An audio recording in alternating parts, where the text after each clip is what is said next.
Courtney's in Atlanta. Hi, Courtney. Welcome to the Ramsey Show. Hey, Dave. Thanks for taking my call today. Sure. What's up? Okay, so I have fallen into the student loan conundrum. All of my debt is in student loans.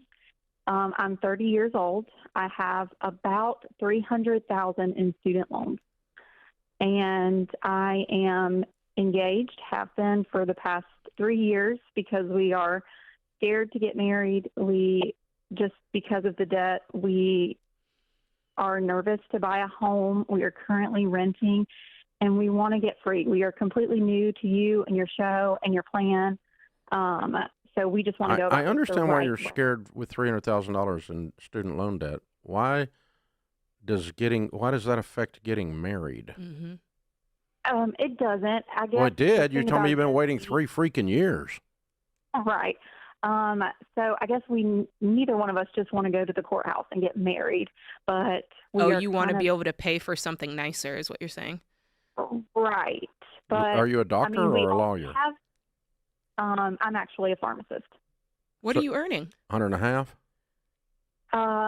Actually it's more like 122 maybe. Yeah.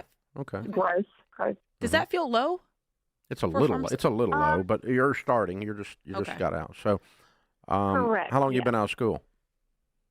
For the past 3 years. Okay. All right.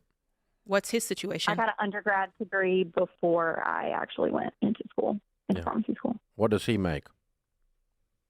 He makes 60, and then he also gets bonuses. Does he have a bunch of debt too? He actually has no debt. And he has very minimal credit history. So we actually did seek out, mortgage pre-approval, and we got it, but it was basically you don't need to buy a house. You're broke. So let me tell you tell you a story. That's where we're at. Let me tell you a story. My husband and I had $280,000 of student loans, a little less than you, but if you add our credit cards in, we are, call it 300. Yeah, no credit cards for us. My point is, your income is a lot better than ours was back then, at least to start. And for you guys, it doesn't matter. Like Dave said, getting married is not the issue. Matter of fact, go ahead and get married, work on this thing together and go through it together. And you're just going to have to walk through these steps and commit to the fact that we've got this debt here for a couple of years. We're living on nothing to get this paid off. Luckily, you guys have got a good shovel. You've got a good income, and that's it. It's just the student loans, right? And Courtney, you feel stuck, don't you? I really do. And you feel a little bit ashamed to marry him, and hand him $300K. Yeah.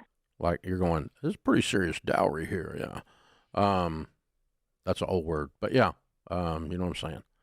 Yeah, it's so it is messing up, not getting married, but it's messing up your view of yourself and your relationships. Is that well? And it's also difficult to budget because we want to have one bank account. You don't need to have one bank account until you're married. Correct. Yeah. Yes. Okay. Let me project a future for you that you haven't seen. Let's run some numbers for a second. Okay. Go get married this weekend. No, just ride with me on my little trip here, okay? Just for a second. It sounds absurd, but you've been dating for 3 years. You've been engaged forever. We'll celebrate in other ways later. Now, if I calculated correctly, you make 122, he makes 60. That's 182. He has no debt. We have now one house to support. One set of rent, one set of heat and air, one set of electricity, one set of water, one set of things in the refrigerator. You with me? Right. So your living costs go down approximately in half. I also have a car payment. Oh, what do you owe on your car? 20. Okay, we'll put that in the story too. Okay. Now, so you make 122, he makes 60. And he has bonuses on top of that. What do you think he'll really make in the coming 12 months, including his bonuses? Probably maybe 170 maybe 70 with the bonus. Okay. And I know this about you. You may not, but you can pick up pharmacy duty in the ER at the local hospital on the weekends, and you can make another 25 or 30 if you put in a whole bunch more hours than you're putting in as a temporary measure. Okay? And so now I'm at 155 and 70. So I think I'm doing 2.25 now. Anybody with me here? I got $300,000 in student loan debt, and I'm going to take my 2.25 and I'm going to live on 50. That leaves me 175 minus taxes to put on the 300. You're debt free in 2 years. Just by picking up extra hours. Picking up extra hours, living together, married, On 50. and spending no money. You're not eating out. You're not going on vacation, and you're sure as crud not buying a house. We might be selling your car. Right. To get a cheaper car. But the goal here is to get free, because otherwise we're stuck. We want to get free so we can buy a house and live a great life together and build wealth. And have kids. And have kids and be generous. But right now, you can't see that because you've got Mount Everest stuck between you and hope. Right. And I just took Mount Everest apart with a pickaxe. In 2 years, I did that. Right. But I'm telling you, it's going to be a really hard 2 years. Because all the little luxuries you're accustomed to, none of them. You get nothing. Don't you dare see the inside of a restaurant unless you're working there. Yeah, so tuna fish I did have a second, and day-old bread. I agree, yes. So I guess the biggest thing was I did hear several of your advices to other people, just being like, don't rely on public service loan forgiveness. Do it yourself. I just got you out of debt in 2 years. Why would you even bring that up? Right. Well, because I guess my fiance sees it as a way out. It's not a way out. It's a 10-year lie. You know what percentage of the public loans, public service loans forgiveness actually get forgiven? Less than 2%. 98% get screwed by this plan. Right.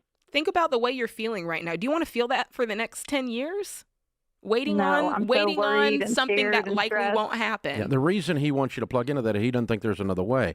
But you guys make a lot of money together. You sure do. And you can make even more and spend none of it and throw it all at the student loans and kill that sucker. Mm-hmm. $150 a year for 2 years out of 2.25, and you're free. Mm-hmm. You're going to be done in 2 years. It took my husband and I 7.5. Put that in perspective. Okay. And we rented the whole time, so and you had let babies. That make you. And we had that was after the fact. I know. But for you, 2.5 years. It wasn't after the 7 years, was it? Yeah, it was after the 7 years. years. You didn't have any kids after 7? We waited. Okay. We rented for. Here's the stats. We rented for 10 years, and waited for 11 years to have kids. Wow. Yep. Because it was doing to her what you thought it was doing to you before this phone call. Right. Now I might be off by a year. Mm-hmm. But whoopee. And that's fine. 3 years. Whoopee. Mm-hmm. I might be off by another year. You might do it in a year and a half because you guys just go bananas and your husband goes, hey, game on. I'm working 24/7. We're getting done. Get married this weekend and kill this debt, girl. Do it. Well, I appreciate your advice. I feel like she's not going to do it. She's not going to do it. Do it. Everybody in America just heard that. You are not. Thank you for your advice. Thank you for calling, Courtney. Please do it. Please prove us wrong. Oh, hey, if you don't do it after this, you know whose fault it is, Courtney? Yours, because we have done our job. Thank you for calling, kiddo.